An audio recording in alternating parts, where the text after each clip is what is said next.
본인의 친자라고 믿었던 자녀가 하루아침에 친자가 아닌 경우로 나오는 경우가 있습니다. 보통 이런 경우는 친자를 임신했다고 해서 결혼을 한 경우 또는 혼인 기간 중에 아내가 외도를 해서 출산을 한 경우의 분들이 대부분입니다. 대부분의 경우에는 자녀가 태어난 순간에는 모르고 자녀가 자라면 자랄수록 친자가 아닐 수 있겠다는 것이 나타나는 것 같고, 주변에서도 그런 이야기를 많이 하다 보니 의심하다가 한참이 지난 시간 이후에 친자가 아니라는 것을 확인하게 되는 것 같습니다. 일단 친자인지 아닌지를 판단하기 위해서는 유전자 검사가 필수입니다. 이때는 단순 확인용으로 해보는 것이 좋고, 친자가 아닌 것이 확실히 판명이 되었을 때는 법원 제출용으로 유전자 검사를 반드시 해야 합니다.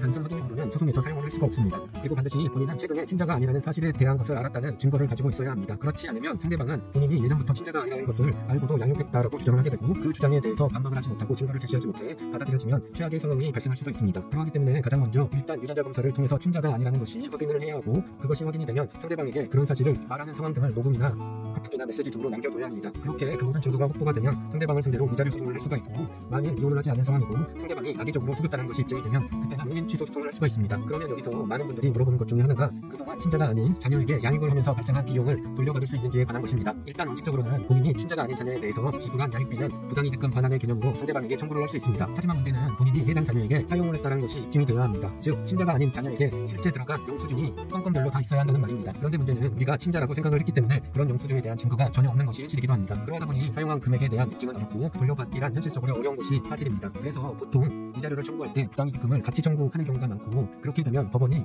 위자료 금액을 다른 사건들에 비해서 좀 더 많이 인정을 해주는 편입니다. 물론 이혼을 한 후 양육비를 지급한 내역이 있으면 그 부분에 대한 증거는 명백하기 때문에 그 증거를 바탕으로 돌려받을 수는 있습니다. 종합해보면 친자가 아닌 자녀를 최근까지 양육을 했고 본인은 최근에 친자가 아니라는 사실에 대해서 알았다고 하면 그동안 지급한 양육비에 대해서는 돌려받을 수는 있습니다. 하지만 그것을 돌려받기 위해서는 반드시 그 비용에 대한 입증이 필요합니다. 영수증 등과 같은 또는 계좌이체 내역과 같은 그 증거가 필요합니다. 그렇기 때문에 소송으로 가기보다는 상대방과 원만하게 적당한 금액으로 합의를 하는 것이 피해를 최소화하는 방법이라는 점 참고하시길 바랍니다.